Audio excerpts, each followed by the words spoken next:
Some time ago, the three wise Nathans came rolling down the big pile of shit to mostly stink up the place. Mostly.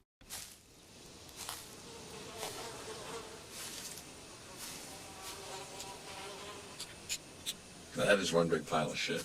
Of course, I only dispatched of two Nathans, namely Nathan Thompson and Nathan Roberts. Nathan Oakley, being a fake flat earther and also a really boring guy to listen to, is simply not good enough to be a jester in the Order of the Sillies. He ranks below Pratt.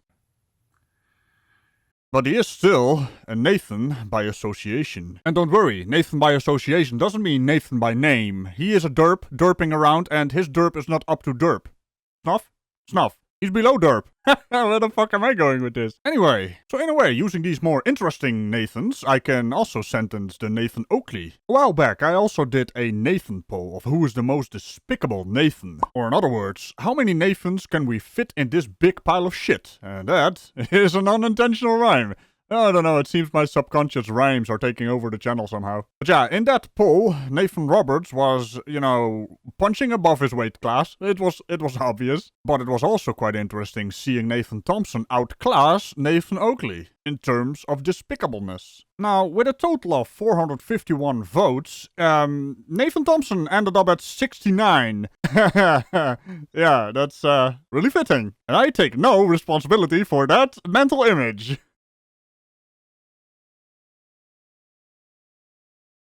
Or that mental image. Fuck off, Brad. Chop chop, run along. Also, there will be no delling this time. I mean, seriously, I'm dealing with three Nathans here, so git? No. No. Del.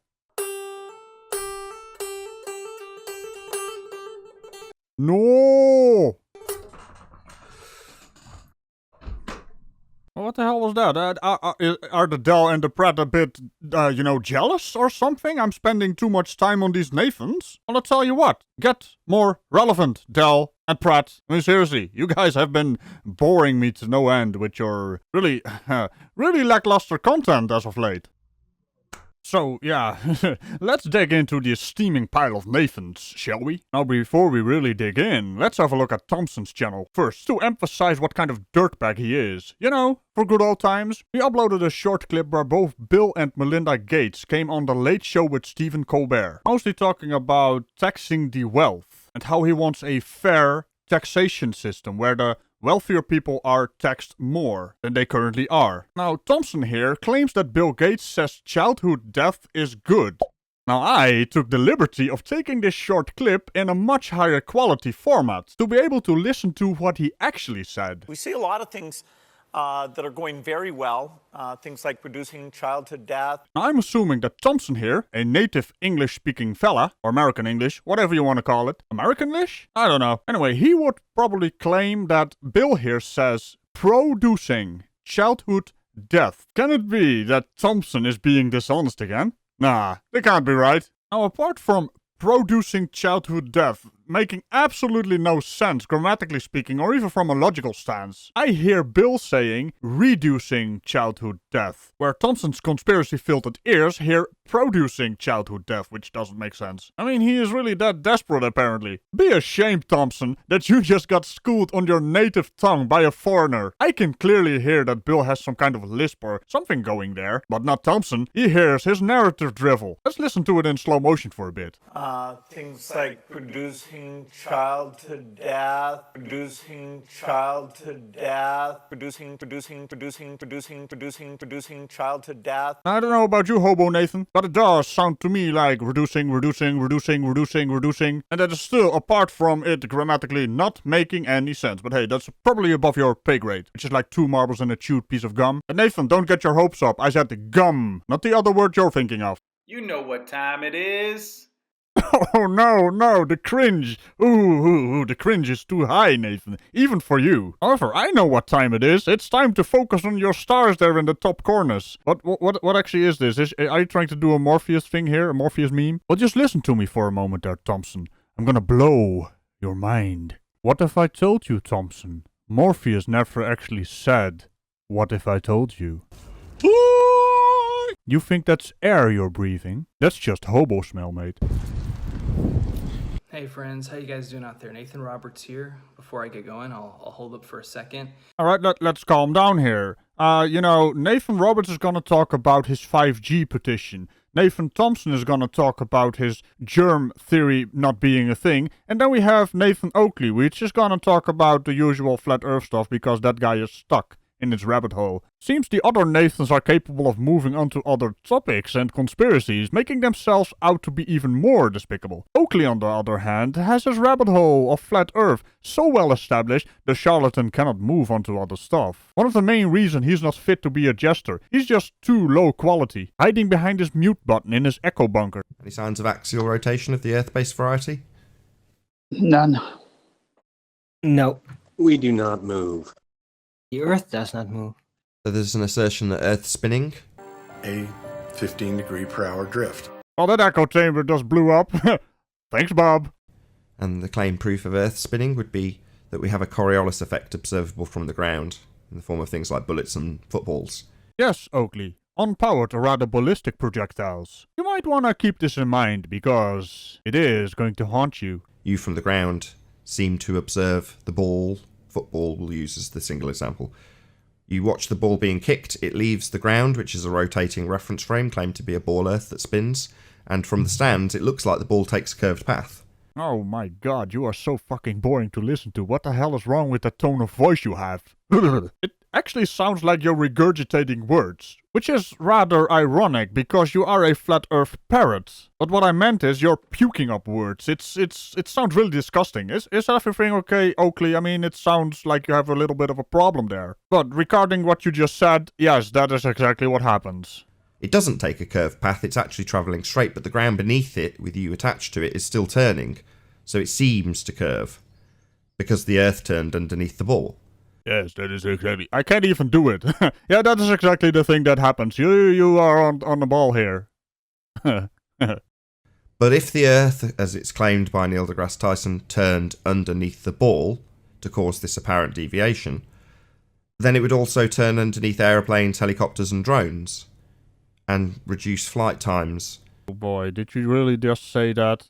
So, you think that an airplane that is powered by engines and actually has controls to, even a glider has controls to steer in a certain direction. But even with that in mind, you think they are susceptible to the Earth rotation? It is pushing the airplane in the direction the pilot wants it to go. It's not subject to the Coriolis effect. It's basically fighting the Coriolis effect. And it doesn't take much to fight the Coriolis effect. It's not like it's like some kind of hurricane blowing the plane around. And that's not even mentioning, take off in your helicopter. And then wait for the Earth to turn underneath the helicopter. Then you can land in another location. Are you still using that stupid brain fart there, Oakley? I mean, I know you don't get outside your echo bunker, right? But hell, that has been bashed so hard into the ground, it came out the other side of your flat Earth. Now there's a bunch of confused turtles.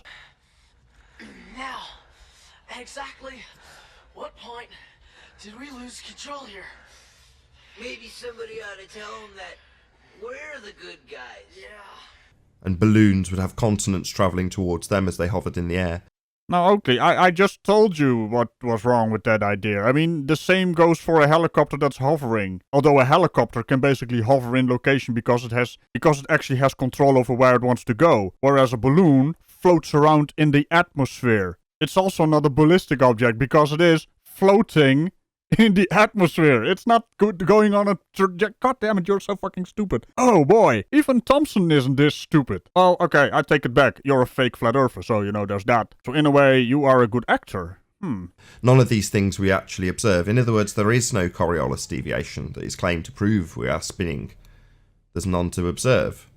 The only claimed demonstrable Coriolis effects take place in things that are in the air for only a matter of seconds. And the things that are in the air for hours at a time, like aeroplanes, have no effect where they should show the most. So there is no demonstration of an Earth that spins. I'm just hearing fart noises right now. I mean, seriously, do you really talk like that, or is this some kind of voice changer? I don't understand. And basically everything you just said, I already addressed, so, you know, there's that. Not to mention... A 15 degree per hour drift. Thanks again, Bob. And also the mere fact we have rotating stars being observed to rotate counterclockwise when looking north, clockwise when looking south, moving up when looking east, and moving down when looking west. That is both physically and geometrically only possible if we live on a ball that spins counterclockwise when seen from the North Pole. I wanted to give a live update as far as the petition is concerned. Many people have been signing the petition, the 5G radiation petition. Yeah, but what about the light bulb petition? And, you know, maybe we should have some sun petition. Also, being able to see petition.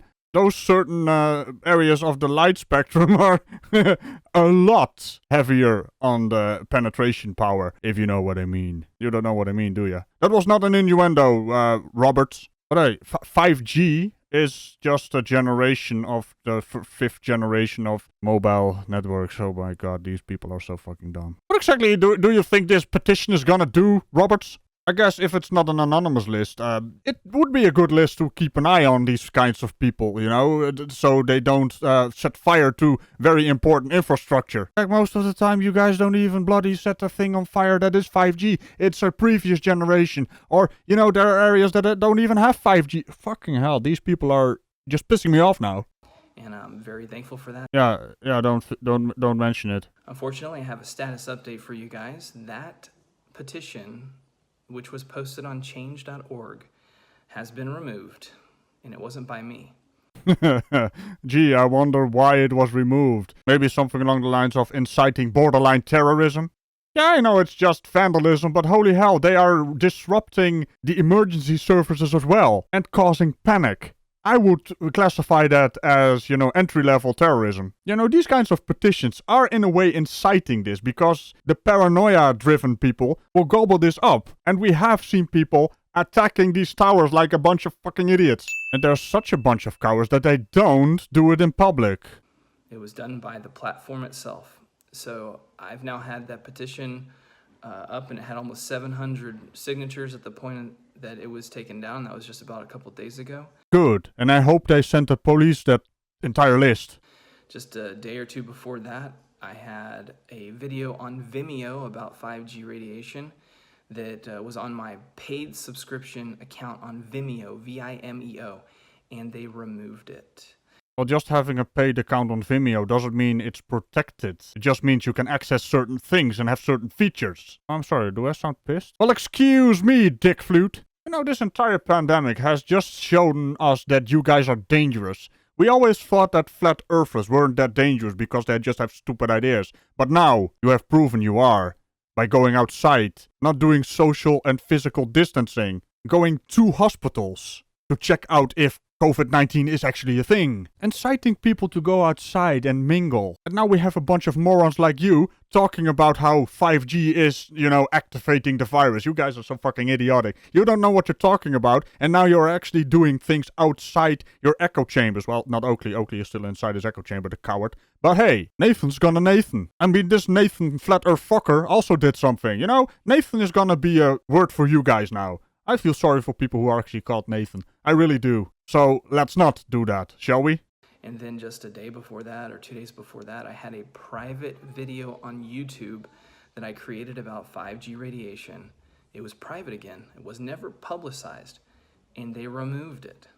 Yes, because even a private video will still get scanned by the AI bots. And if you have some stupid idiotic brain farts about 5G and even inciting things, because I'm pretty sure you're also going out to tell people, burn these towers down. You know, you are a criminal if you actually say those things. And if it is a private video, YouTube is still gonna know about it, and YouTube is still gonna destroy that video. Not just take it down, they're destroying that video. Also, you're so ignorant about YouTube. You're using the platform, but you don't even understand that the private video still can be shared through email.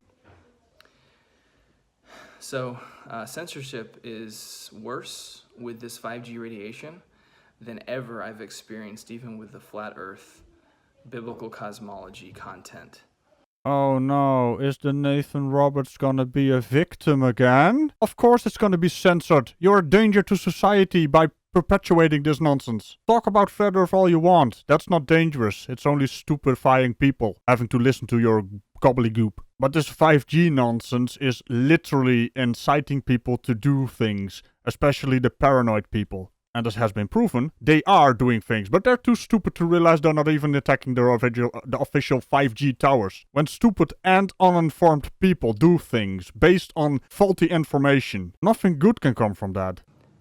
Regardless as to what they say and who they believe that they serve, standing firm, not caring what they think about you or me when you say that you believe the Bible over mainstream science. That was such a trial and a test to prepare us for things to come, in my opinion. Ah yes, the immunity pill you guys have. When your faith is tested, you somehow come out stronger. Instead of actually looking at the faith you have and, scrutinizing it. No, you are seeing it as, you're a victim mentality mode again, right? You guys are so fucking predictable. It's pathetic, really. See, this is why heavily indoctrinated people never get to normal state of religion or actually are able to leave the faith. Because having doubts about your faith is like testing your faith. So it's kind of like a self-immunity system to avoid leaving the faith. Which basically means digging in even deeper. Doubling down, if you will. If you're able to boldly stand on the street and look as a fool for Christ, you will be able to die as a fool for Christ when time comes. Wow, that sounds like a terrorist mindset. Doesn't that sound like that's the dumbest thing I've ever heard as well. You basically said you don't want to learn about anything outside the Bible because it is oh my god, you are lost, aren't you?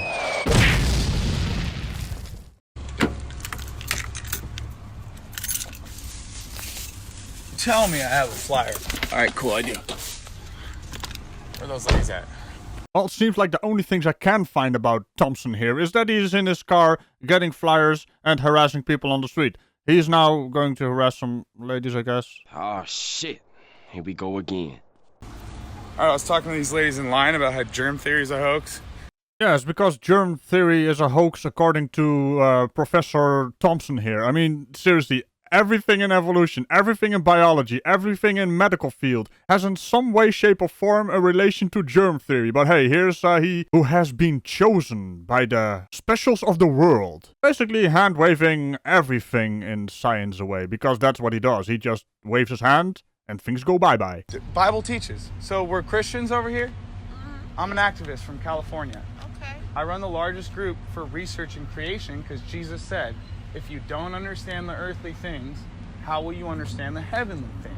Absolutely. And so if they can confuse us about what Genesis 1 says, most of these people aren't going to read Genesis 2, 3, 4, 5, right. Exodus, Leviticus, Numbers, Deuteronomy, Joshua, Judges, Ruth. Oh no. Oh no, Nathan. The irony, Mr. Thompson. You don't understand anything about the earthly things, as you call it, or as we like to call it, reality. And now you're spouting from your Bible because if you don't know the earthly things, you're not going to know the biblical heavenly things. Well, first of all, prove that exists.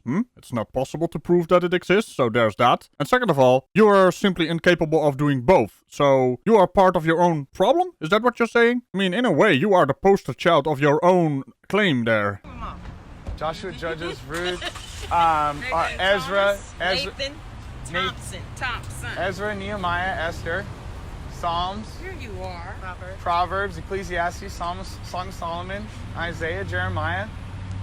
Lamentations, and then it goes Ezekiel, Daniel, Hosea, Joel, Amos. I know them. Don't worry. Yeah, I'm listening. Obadiah, Jonah. Obadiah means servant. Jonah, Micah, Nahum, Habakkuk, Zephaniah, Haggai, Zechariah, Malachi. There you go.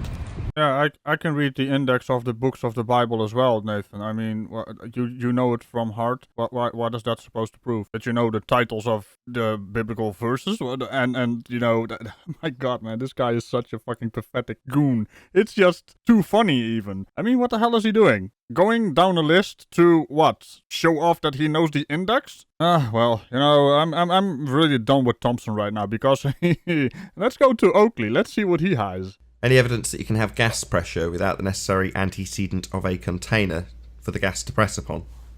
Oh, what the hell was I thinking? Oakley, the man of parrot points. But hey, I'll play your little game there. It's the old game, but hey, here you go again, Oakley. Ignoring the fact that gravity is a perfectly fine explanation for the pressure gradient we detect in our atmosphere. The higher we go, the less dense the air, which eventually ends up in a perfect vacuum. And you don't seem to understand that a vacuum doesn't actually suck, or that an atmosphere doesn't press into a vacuum, because that is literally what we observe in reality. So there must be some kind of gravitational force acting upon our atmosphere. You can ignore it all you want, but it is there, demonstrably so. And the mere fact we have a pressure gradient is absolute proof for some kind of force. Call it gravity, call it whoop-de-hoo, call it gravity, whatever you want to call it. There is something acting upon it. Not to mention a pressure gradient is entirely impossible inside a container. In a way, this force is the container, but it moves only one way, towards the heaviest object near us, which just so happens to be the big ball we stand on. Where was all the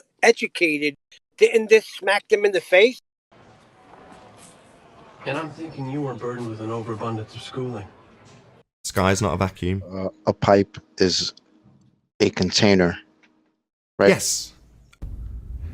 Well, my days of not taking you seriously are certainly coming to a middle. Sure, buddy. A pipe is a container, except it's not what with being open on each end. But hey, that's even above Thompson's pay grade, so it's certainly above yours in your echo bunker here. What is your pay grade again? Something along the lines of a shoelace and the shit end of a stick? Hey, guess what, Oakley? Your echo bunker is also a container. A very nasty smelling container of pure density. Okay, so without the container, there can be no pressure. The necessary antecedent to have gas pressure is a container to press upon. Wow, that's actually painful there, Oakley. So you think pressure means it's supposed to press on something? Hey, guess what? The atmosphere is pressing on the surface of the planet. You wanna know what is causing that, Oakley? Gravity, you fucking retard! Now, it's asserted in the heliocentric bullshit world of sphere Earth in a vacuum that we have gas pressure and it's not following a law of nature and dispersing into an available volume. That would be outer space. Yes, exactly what we observe in reality. It's not being pushed out into space because of... Gravity! Have you ever heard of fucking gravity? So outer space, the sky vacuum, is an available space for the gas we breathe to fill. Yes, only if there was an equal pressure and, there's not. There's a pressure gradient because of... Gravity! And according to the nonsense of heliocentricity, this pressure isn't contained. I don't know, man. I don't think we're getting through to, this density bunker of echo chamber madness. I mean, seriously, it is contained by... Oh hell, I think we even pissed off Desert Fowl. Come on, Desert Fowl. We need you, man. We need you in our time of need. Gravity! Yeah, that sums about up this Nathan of the Oakley variant. My god, this guy is even stupider. Well, he's not stupid. He's just faking this shit for views and monetary gains. But hey, Oakley, I won't tell if you won't tell. So what if the gradient just keeps on going thinner and thinner and thinner forever? A gas pressure gradient is a delta of gas pressure. Right. And to have gas pressure, you must first have the antecedent of a container. Wow, I think Oakley just hurt himself. I mean, the sheer fact we have a pressure gradient. I mean, it's pretty damn amazing seeing this dance around the word gravity, just so they don't mention it. I mean, Nathan cannot explain why the atmosphere is denser near the ground than up in the air. He cannot explain that without gravity. But he absolutely refuses to, What? Why is gravity your kryptonite, Oakley? Oh, maybe because it's based on reality and, not on lies like the flat earth. With everything around flat earth. What keeps us on the ground? Right, yeah. We're more dense than the air that we're sat in. It's that simple, correct? Yeah. That simple. Okay. Well, that is actually a very good question, and you guys always come up with the usual parrot point of willful ignorance. So we observe that objects tend to fall down towards the ground. And according to you, Oakley, it is due to us being more dense than the air around us, or objects being more dense. That is your claim. Well, not just your claim, it's the flat earther claim. Just to try and distract from the less educated among us that gravity is not a thing. You want to run away from gravity as fast as you can. However, there seems to be a teensy-weensy fact you can't run away from, and you have admitted it exists. The pressure gradient. The air above us is less dense, so using your own train of thought against you, we should fall up. The density of the air will continue to decrease until it becomes a near-perfect vacuum, the further away from the planet you get. Also, something that probably has never crossed your mind. Matter absorbs and scatters light. We can actually measure the amount of material between us and space, or objects in space. Very accurately, I might add. Tell me, Flerf, how dense do you have to be to reach this level of ignorant stupidity? Or rather, how dumb are your smelly compadres you're taking advantage of in your echo bunker there? It's interesting how you cherry-pick certain things, but still keep running away from the mere fact gravity explains all these things we observe in reality. Yet you have absolutely no explanation for it at all. I mean, your entire density model idea, or whatever you want to call that train crash of a thought, it completely falls apart as soon as you enter a vacuum chamber where things still fall down, you know, towards the ground, without any idea of what is more dense and what is less dense. Or are you implying objects are intelligent and want to go to the planet? You're a bit of a dick flute, aren't you? Well, to be quite honest, you are the dickiest of all the dick flutes I have ever encountered, there, Oakley. Perfect, couldn't have said it better myself. Well, of course you couldn't, Oakley, as that isn't part of your scam. I mean, if you would have said it better than me, you would no longer be a flat earther and able to scam your victims. So, that was a good bit of shit-stirring of the pile of Nathans. In this case, I'd love to see which of the Nathans you find the best at what they do. So, not the most despicable as usual, but actually the Nathan being the best at pure dipshittery. Also, let me move real quick, as I do believe the Nathan of the Oakley variant has earned a special place in the Order of the Sillies, but he's certainly not worthy of a full episode of the Order of the Sillies itself. So without further ado, Nathan Oakley, I will sentence you to become a low-tier jester in the Order of the Sillies. I do hope you enjoy your stay. And on that note, as always, you Spiffies know what to do, but I'll say it anyway. Remember to tickle the bell and all buttons around it, and we'll see you in the next video. Bye-bye. Frigging Nathans. But life, finds a way.